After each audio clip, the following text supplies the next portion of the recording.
Molière chez vous, suivez sur Molière Télévision des problèmes auxquels fait face la population.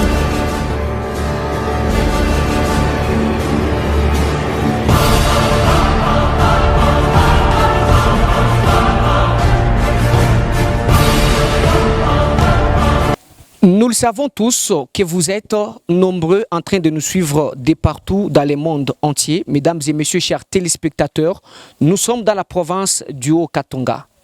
Et ici, nous sommes à Kipushi, appelé communément Yamaboke.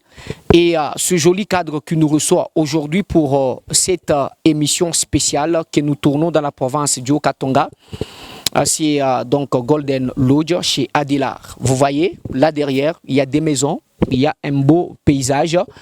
Quelque chose que nous sommes en train de saluer à Kipushi. Nous ne le savions pas, mais nous venons de découvrir qu'il y a aussi des beaux endroits ici à Kipushi. Alors, mesdames et messieurs, chers téléspectateurs, de partout vous nous suivez dans le monde entier, merci de nous choisir et surtout pour ce énième numéro d'exclusivité dans la province du Haut-Katanga.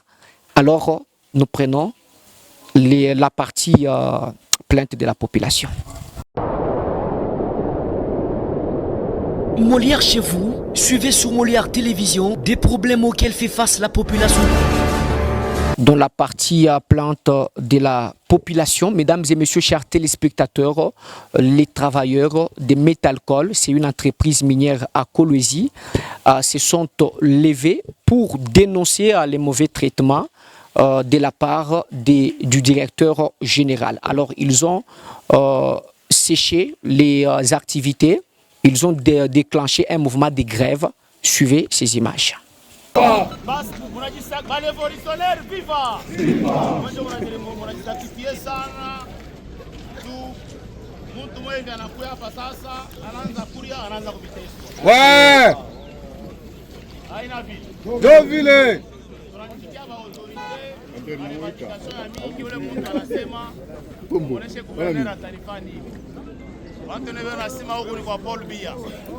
Paul Biya est au pouvoir depuis 1982. Vous avez vu l'histoire? Jean Mateso, tout na vivre hapa. Mapwa iku ya mingi, munesha kuyua. Alors, maman chakujua, eko information. L'autorité bote nous pour insérer la chakujua. Il a fait mbele kuminterpella sema usine ni yetu. On n'a pas besoin de détruire l'usine. Vous n'avez pas bien. Nous avons besoin de bichwa. Ouais. Tu sais, mais oui. Toka pa kumbi. Toka pa. Yo bitu bifanini. Usino bintu abina bien hata. Kama unacha iko situation kuendelea hivi. Hakuna kitu kitendeka. Tunaenda kufanya nabo pour parler à convention collective. D'abord, ils nous ont ramené une année après. Donc on a de report en report. On a pour négocier. Et lorsque nous négocions de bonne foi. Ça veut dire que oui, on est chica, qui a ouïu, ou on est chica qui a ouïu. Tu n'as pas tant de monnaie, tu n'as pas la vulgarisation de couille. Tu n'as appliquer 30% à brut. Total brut. Batoshe mo transport, baki kumpembeni. Babebe mo 5% na service bakia kumpembeni. Pandishe drone. Mafabio te wa kumpembeni.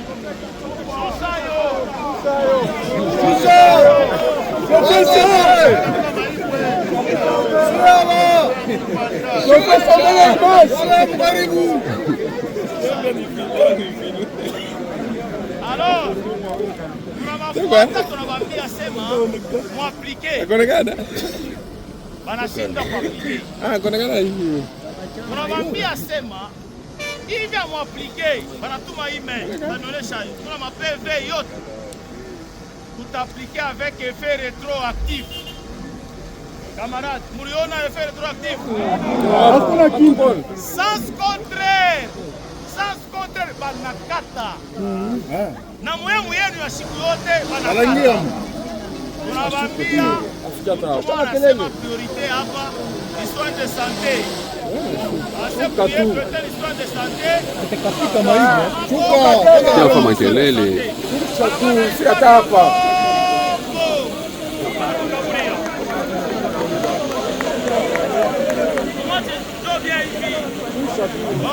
Et voilà, mesdames et messieurs, place au dossier de la semaine. Nous recevons Madame Morissette Yohari.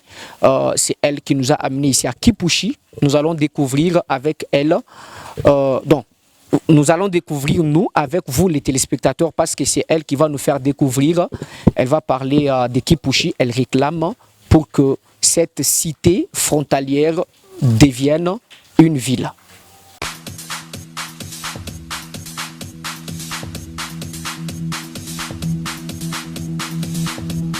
Bonjour et bienvenue ici. Vous nous rejoignez sur Molière Télévision, mesdames et messieurs, chers téléspectateurs. Bonjour et surtout bienvenue à bord à ce énième numéro de Molière chez vous, Molière que nous, Molière et Panabino. Vous le savez très bien, nous sommes là pour vous servir de la plus belle des manières. Dans cette émission, nous recevons Morissette Yohari. Elle est jeune engagée.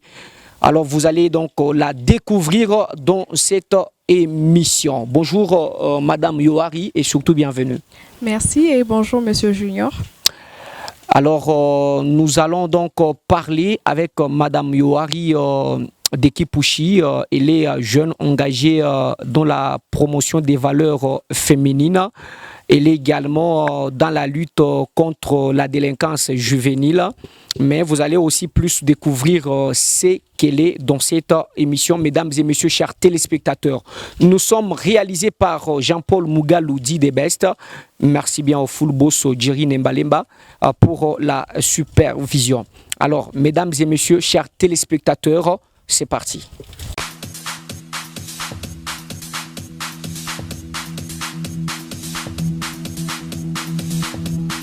Alors, des retours sur ces beaux cadres des Golden Lodge chez Adilar. Je pense que je n'ai pas massacré le nom. Madame Yohari, c'est ici à Kipushi. Nous sommes là. Nous sommes à Kipushi. Voilà. À Kipushi. Voilà, chez vous à Kipushi, il y a Maboki. Alors, depuis un temps, vous êtes engagé à réclamer la transformation de Kipushi en une ville. Alors, j'aimerais au moins savoir qu'est-ce qui fonde précisément cette revendication. Quelles sont les motivations? Pourquoi? Les motivations sont fondées sur le droit, mais aussi sur l'équité. Voilà. Pourquoi sur les droits? Parce qu'il y a bien une loi qui confère à la cité de Kipushi les statuts d'une ville. Mais aussi, j'aimerais bien commencer par une histoire, parce que j'ai l'impression que la population d'abord de Kipushi, et même ceux d'ailleurs qui nous suivent, ont des difficultés. Ils ne comprennent pas exactement c'est quoi Kipushi. Qu'est-ce qui nous motive à parler de Kipushi étant ville? Dès le départ, Kipushi a été fondé en 1984. C'était un camp des travailleurs de la Gécamine, l'entreprise que nous appelons Gécamine. À l'époque, en 1984, c'était une cité qui a été construite juste pour abriter les agents de cette entreprise. Alors, avec le temps, cet endroit érigé pour les travailleurs de cette entreprise a commencé à se transformer et jusqu'à devenir un milieu vraiment urbain.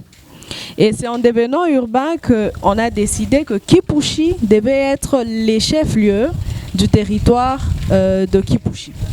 J'ai sauté plusieurs parties, mais comme vous le savez, avant qu'on ne parle de la province du Haut-Katanga, nous étions en train de parler de la grande province du Katanga, Voilà. qui était subdivisée en 4 districts. Et Kipushi faisait partie des districts. Kipushi territoire faisait partie des districts. Et c'était Kipushi territoire, précisément dans la cité de Kipushi, qu'il y avait le chef-lieu de l'ancien district du Haut-Katanga, qui est aujourd'hui une province. Voilà. Et c'est Kipushi qui était même en train de gérer l'administration du district du Haut-Katanga. C'est-à-dire, d'une manière brève, Kipushi gérait tous les territoires. Bopueto, Sakanya, Kambov, Mitwaba, c'est l'administration de nos différents territoires, était gérée au niveau de Kipushi avec le commissaire des districts à l'époque. Alors, quand il y a eu découpage, démembrement, plus précisément en 2015, si je ne me trompe pas, on a eu maintenant la grande province du Haut-Katanga, issue du district du Haut-Katanga à l'époque. Voilà. Et quand notre province est née, on a choisi la ville de Lubumbashi comme chef-lieu, abritant le bureau de l'Assemblée provinciale et le gouvernorat de province, vu que Kipushi n'avait pas les bâtiments qui pouvaient recevoir ces institutions. Et c'est comme ça qu'aujourd'hui, nous parlons de Lubumbashi comme chef-lieu. Mais dès le départ, c'est Kipushi qui gérait un peu la province. Vous voyez un peu. Du coup, donc Kipushi n'est pas à minimiser. Kipushi n'est pas à minimiser. Déjà, par rapport à son histoire, moi j'ai toujours dit que Kipushi, c'est le poumon de la province du Haut-Katanga. Et c'est pourquoi aujourd'hui, vous réclamez que Kipushi soit une ville. Exactement. Pas seulement pour ça, mais aussi parce que c'est reconnu par la loi. La loi numéro 13/020 du 13 juin 2013, à l'époque du gouvernement Matata, avec comme ministre de l'Intérieur Richard Mouyej. C'est à l'époque qu'on a octroyé à Kipushi les statuts des villes. C'est reconnu. Ce n'est pas quelque chose que nous sommes en train de fonder. Mais bon, nous allons y revenir. Alors, selon vous, quels sont les critères d'une cité? Ou encore, voilà, on peut arranger la fleur. Vous savez que les dames aiment beaucoup des fleurs. Exactement. Et surtout avec les jolis cadres derrière nous. C'est les directs, hein, Jean-Paul. Par moment, il y a un bel air qui souffle. Oui. Et par moment, ça tombe. Voilà. Alors, j'étais en train de dire quels sont selon vous les critères pour qu'une cité devienne une ville. Parce que vous ne devez pas vous lever juste un bon matin et que vous commencez à réclamer Kipushi et tout, Ikouye ville et consorts. En tout cas, il y a une loi qui définit bien les critères pour qu'une entité puisse être une ville. Je vais les synthétiser en 4. Il y a d'abord la démographie. On exige qu'une entité puisse avoir au minimum 100 000 habitants. Voilà. Et quand nous parlons de Kipushi, avec les données que nous avons pu avoir récemment, grâce à une entreprise de la place, Kipushi a plus de 200 000 habitants. Déjà, ça, le premier critère réussi. Le premier critère est coché. Voilà. Le deuxième point, c'est les infrastructures. On exige qu'une entité puisse avoir des infrastructures qui peuvent permettre une bonne vie sociale et même économique. Tandis que quand nous voyons à Kipushi, il n'y a pas à chercher les hôpitaux, il y en a. Les écoles, il y en a. Les marchés, il y en a. Et l'électricité, il y en a. De l'eau courante, il y en a. Parce que c'est parmi les exigences. Comparé à d'autres entités, Kipushi répond. Ça, c'était le deuxième point. Le troisième point, c'est on exige à une entité d'avoir les moyens de mobiliser ses recettes. Voilà. Fonctionnement. Parce que quand vous êtes une entité pareille, il faut avoir l'autonomie de gestion. Et je me demande... Et Kipushi mobilise. Kipushi mobilise. Kipushi contribue au budget de la province et même du pays. Nous avons une entreprise minière sur place. Nous Kiko. Oui, Kiko. Voilà. Nous avons des opérateurs économiques qui initient certaines activités. Mais qui ne fonctionnait plus. Mais bon, quand bien même les travaux, donc les activités ont été relancées. Oui, mais bon, c'est déjà une raison. Même bien avant qu'il y ait Kiko, Kipushi, je ne pense pas que c'était une ville morte. Il y avait quand même des activités pouvant permettre à l'entité Kipushiville de fonctionner. Voilà. Il fallait peut-être juste mettre en place des mécanismes de mobilisation des recettes. Et nous sommes là, nous pouvons bien accompagner l'entité, tout comme les autorités, en tant qu'actrices de la société civile, pour la mobilisation des fonds. Oui. Et le quatrième point, on nous demande d'être reconnu, donc d'avoir un décret conférant à Kipushi ou à une entité quelconque les statuts des villes. Chose que nous avons depuis 2013. 2013 avec Matata. Avec Matata Pogno et le ministre de l'Intérieur, Richard Mouyej. Voilà. Donc les critères sont déjà réunis. Les critères sont réunis pour que Kipushi soit une ville. Et récemment, Kasumbalesa a été revenu ville Oui. Alors, qu'est-ce qui vous dérange, vous, dans tout ça? Parce que je vous ai suivi autrefois. Vous avez eu à faire une analyse des comparaisons entre Oui. Kasumbalesa Oui. et Kipushi. Oui. Ça vous dérange parce que Kasumbalesa est devenu ville? Ça ne nous dérange pas, mais quelque part, nous nous posons des questions sur la vraie motivation de nos autorités ayant conféré ou ayant nommé les animateurs dans la ville de Kasumbalesa et pas Kipushi. Tandis Voilà. que Kipushi réunit les critères. Quand nous allons par exemple sur les plans infrastructure, Kipushi a tout. Kipushi dépasse même certaines villes de Kipushi à Kasumbalesa, il n'y a pas à comparer. C'est aujourd'hui que nous voyons que Kasumbalesa commence à se développer petit à petit, mais il n'y a pas de route asphaltée, il n'y a pas de l'eau courante. Le courant, c'est un sérieux problème, ils n'ont pas de courant. Les infrastructures, n'en parlons même pas. Savez-vous qu'à Kasumbalesa, il n'y a même pas d'hôpital général de référence. Ils n'ont pas une zone de santé. Ils dépendent de la zone de santé de Sakanya. Mais Kipushi a une zone de santé. Nous avons un bureau de zone de santé. Nous avons des hôpitaux bien équipés. Nous avons des écoles. Et Kipushi a produit beaucoup d'élites dans ces pays. Donc nous nous disons que quelque part... Beaucoup d'élites par rapport à Kasumbalesa? Oui, c'est prouvé. Citez un peu. Mulumbalu Koji, c'est un fils. Mulumbalu Koji, il est d'ici? Il est de Kipushi. Il y a beaucoup de personnalités politiques aujourd'hui qui exercent. Il y a nous aussi. Et vous aussi? Nous sommes enfants de Kipushi et nous défendons Kipushi partout, presque au niveau national. Donc, dire que non, Kipushi ne réunit pas les conditions, c'est pas une raison. Nous avons l'impression qu'il y a une main noire derrière. Ah, ok. Nous allons y revenir. Alors, à l'inverse, en quoi Kipushi, votre cité natale, serait-elle prête? Est-ce que Kipushi est prête? Oui. La cité de Kipushi, elle est prête à devenir une ville? Ma cité est totalement prête. Avant même qu'on ne parle de la loi de 2013, Kipushi a toujours été prête en tant que ville. Pourquoi?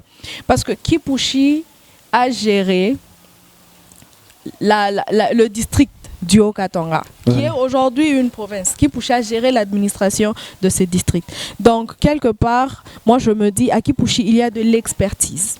Pas seulement ça, même par son histoire. Kipushi est parmi les entités ayant produit beaucoup de fonds pour ce pays. Aujourd'hui, moi, j'apprends que certains stades à l'Afrique du Sud ont été construits avec les graviers de Kipushi. Vous voyez que Kipushi a produit beaucoup. Kipushi contribue énormément, a contribué dans les passés et continue de contribuer au budget de la province et même du pays. Du coup, moi, je me dis Kipushi a tout pour être une ville. Donc, Kipushi est prêt. L'expertise, si on a besoin de bureaux, ce n'est pas à chercher, bien que c'est des anciens bâtiments, mais c'est incomparable par rapport à ce que nous avons à Kasumbalesa.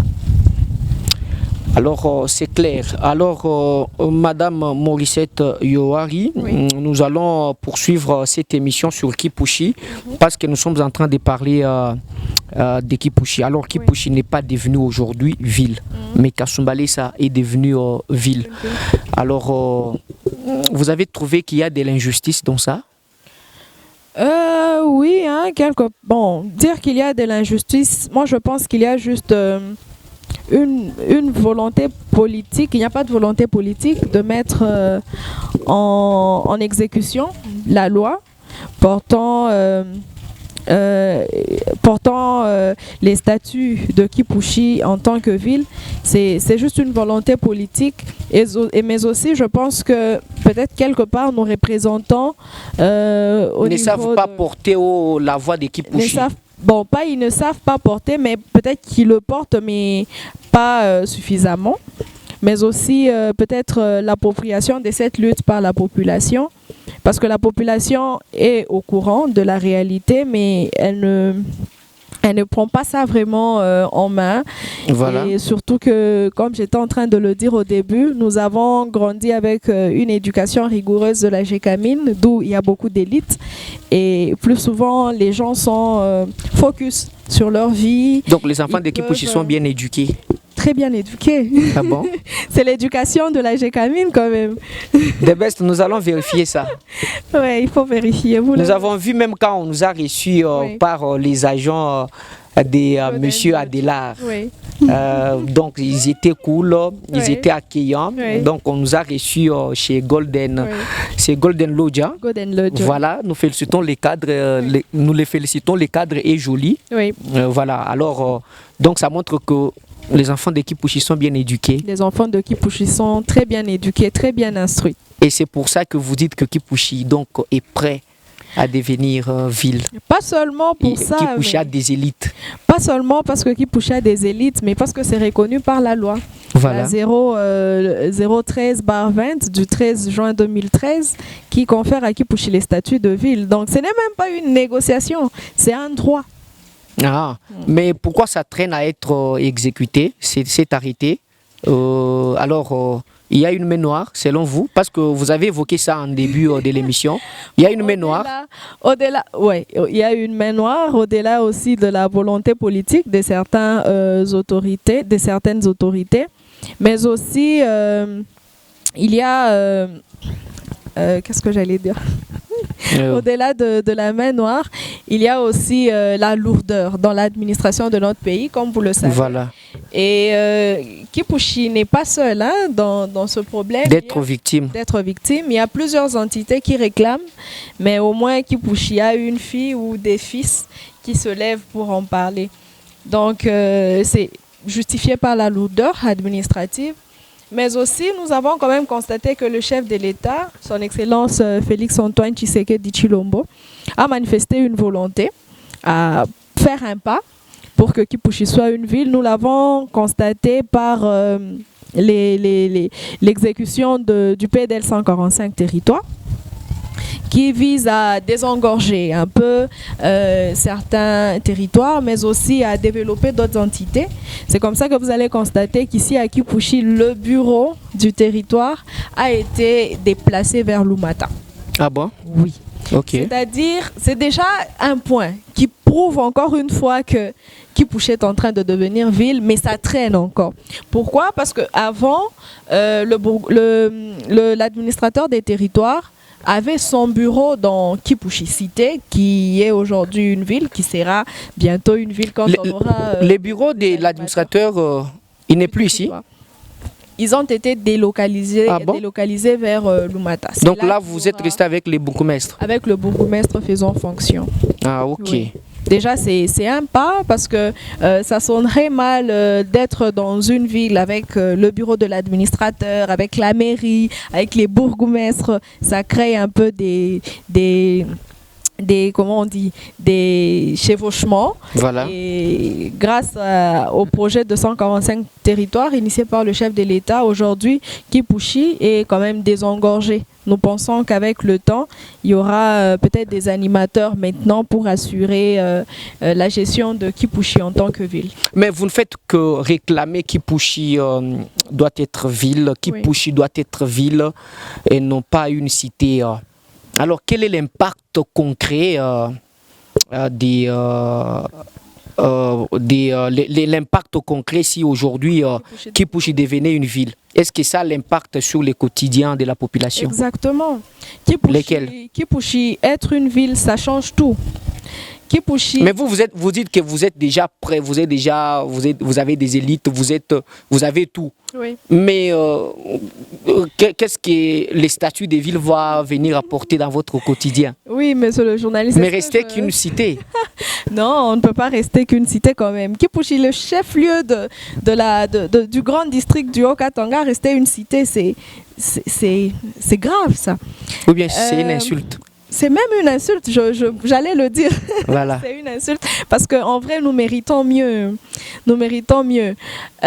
Kipushi, être une ville, ce n'est pas qu'un titre. En tout cas, moi, j'ai constaté que les gens pensent que Kipushi ville, ok, Binechapa, les Arabes, ville, et la ville, boé. Non, mais quand Kipushi sera une ville, on parlera d'autre chose. Il faut d'abord savoir pourquoi est-ce qu'on a voulu décentraliser les choses. On a voulu décentraliser les choses tout simplement pour que le gouverné puisse être tout rapprocher les gouvernés aux gouvernants. Voilà.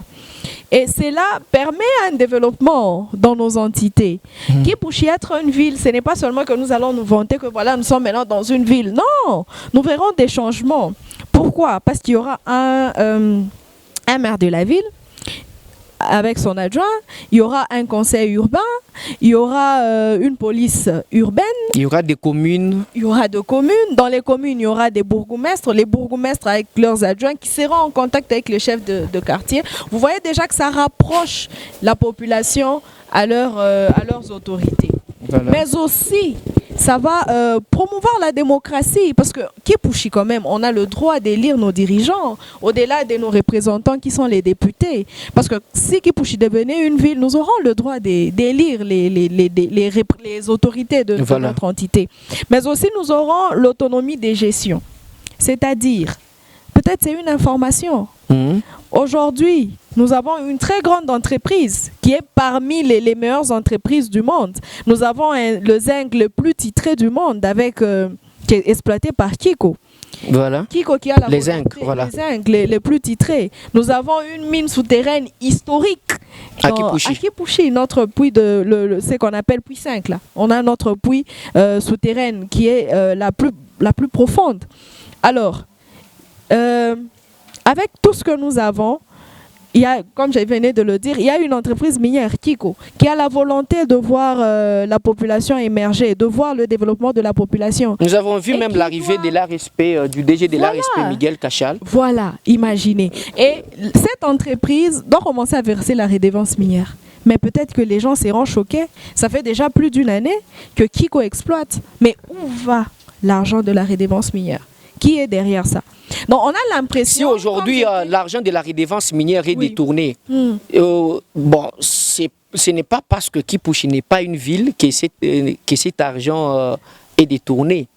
Et l'argent peut-être sera détourné même quand Kipushi sera une ville. Dire que l'argent est détourné, moi je n'aimerais pas affirmer cela parce que je ne sais pas si l'argent est détourné ou pas, mais je sais que ma cité natale, mon entité, ma ville ne perçoit pas sa redevance minière. Voilà. La chefferie perçoit sa redevance minière. Chefferie Kaponda. Chefferie Kaponda, de Kiko. Mais nous, en tant que ville, nous sommes aussi impactés. Mais nous ne recevons pas la redevance minière. Et la vraie raison, c'est laquelle? En tant que cité, vous êtes encore... En tant que ville ou commune, peu importe. Raison pour laquelle nous voulons qu'il y ait quand même une clarté. Nous sommes une commune, nous sommes une ville. Qu'est-ce que nous sommes exactement? Mais la loi nous donne... Donc, si vous devenez une ville, aujourd'hui, donc là, la gestion des redevances minières, les versements et autres, ça sera donc clair, il y aura la traçabilité. La traçabilité. L'entreprise, donc, d'une manière brève, Kipushi ne perçoit pas sa redevance minière parce que son statut est flou. Ah bon? Tout simplement ça. Son statut est flou. On ne sait pas. L'argent qu'on va verser ira dans le compte de qui? Qui gère du territoire ou bien de la commune de Kipushi? Faisons une différence au fait. Voilà. Kipushi dont nous sommes en train de parler, c'est l'ancienne cité de Kipushi qui a été qui a eu le statut de ville en 2013. Donc, en fait, les gens doivent comprendre qu'il y a territoire de Kipushi et cité de Kipushi, voilà. Et cité de Kipushi. La confusion, c'est peut-être parce que ça porte le même nom, en fait. Mais nous, on parle de la cité de Kipushi. Nous parlons de la cité de Kipushi, loin de nous le territoire. Voilà. Nous parlons de la cité de Kipushi qui a le statut des villes depuis l'année 2013. Et cette ville de Kipushi doit normalement percevoir sa redevance minière, qui n'est pas encore perçue. Pourquoi? Parce que les animateurs de cette entité ne sont pas d'abord reconnus. Ah bon. Imaginez-vous que ce n'est pas critiquer la gestion de certaines personnes, mais jusque-là, nous avons un bourgmestre qui fait fonction. Ce bourgmestre a été nommé par l'AT. C'est dans quel pays où c'est l'administrateur des territoires qui nomme un AT? Le bourgmestre actuel, M. Kassanda, je pense. Exactement. Il a été nommé par l'AT. Il a été nommé par l'AT pour jouer l'intérim.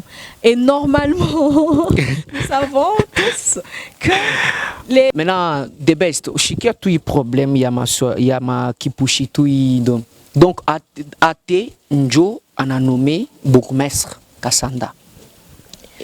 Donc, on est confirmé bien parce que c'est une information qu'on n'avait pas. C'est une information connue de toute la population de Kipushi. il y avait un ancien chef des cités qui a commencé à jouer le rôle de bourgmestre, faisant fonction. Il y a eu quelques couacs. Voilà. Il a été suspendu, si je peux le dire ainsi.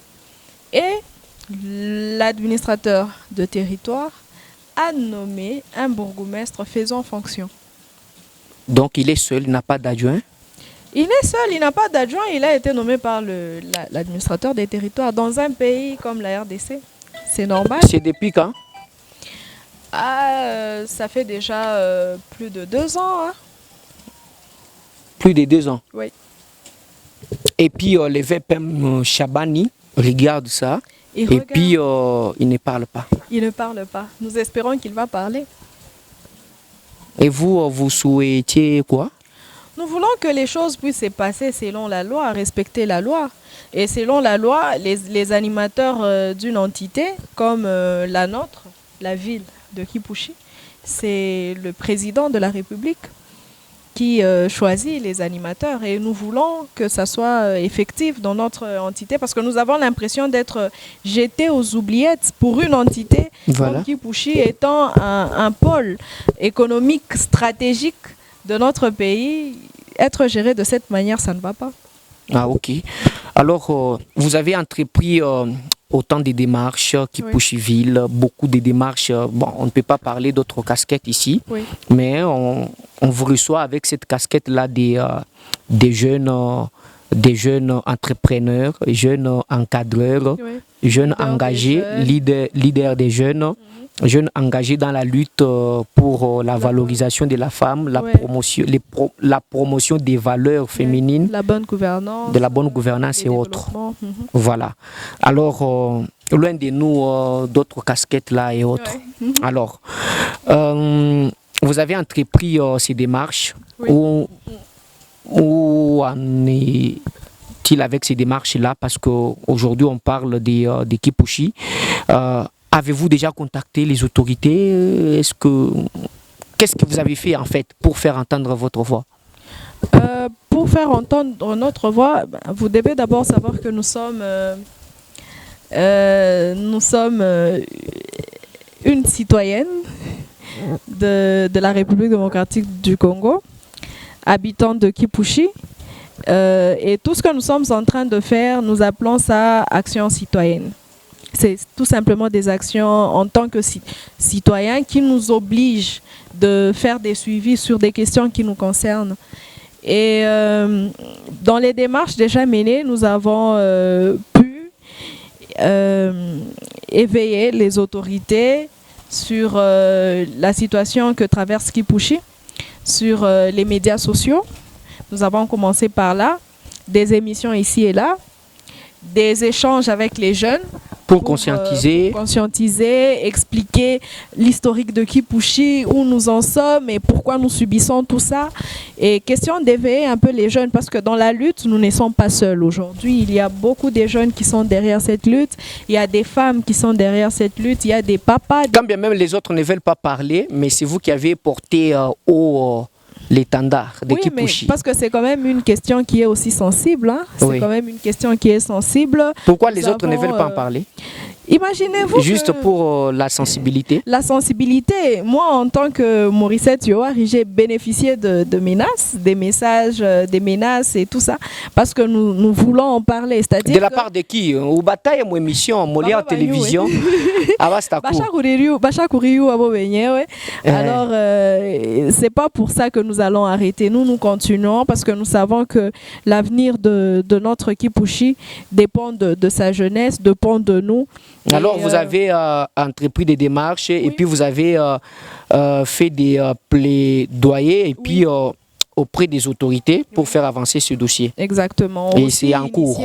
Aussi initier d'autres personnes à la marche. Parce que seul, vous ne saurez pas. À la lutte. Seul, on ne saura pas. Il faut être unis ensemble pour gagner sur ce problème.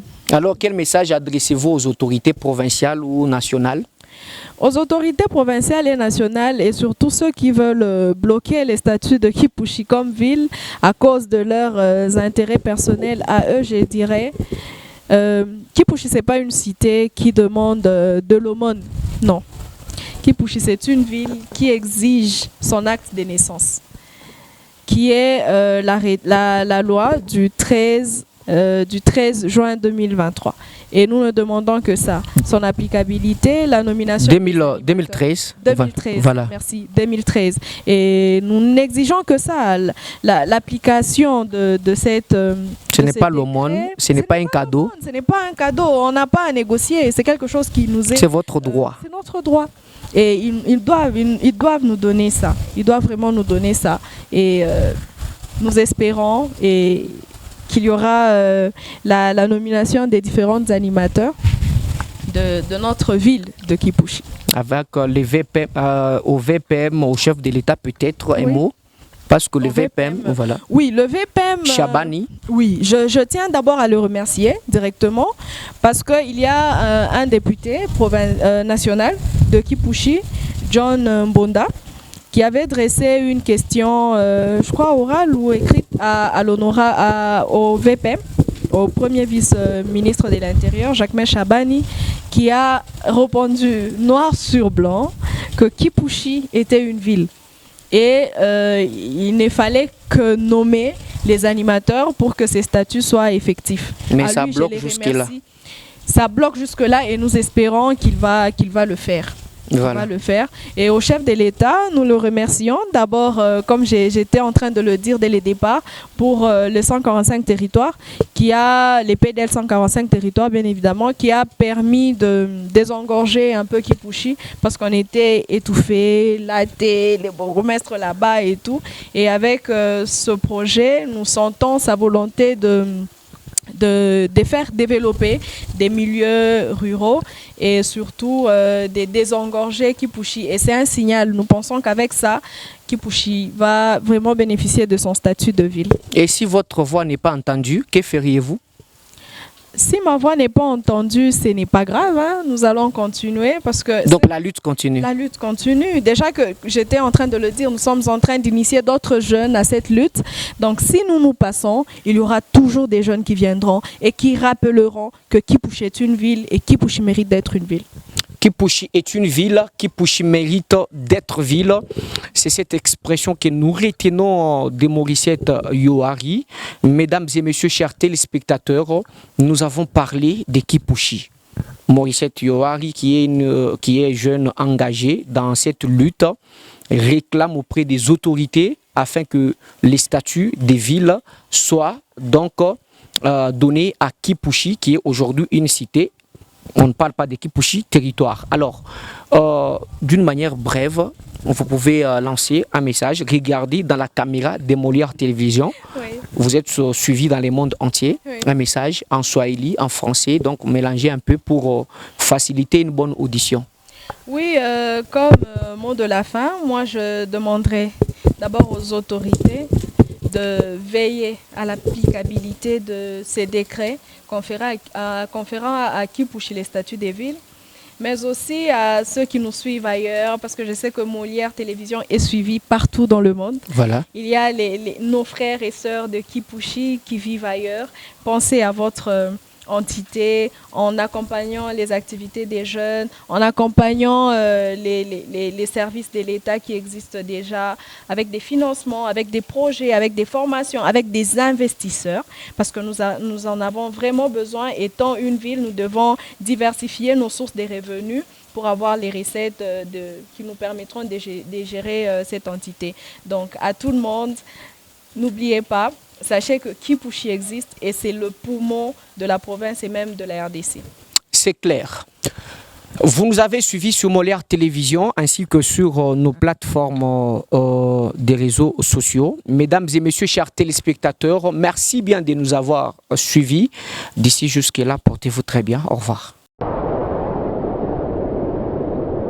Molière chez vous, suivez sur Molière Télévision des problèmes auxquels fait face la population.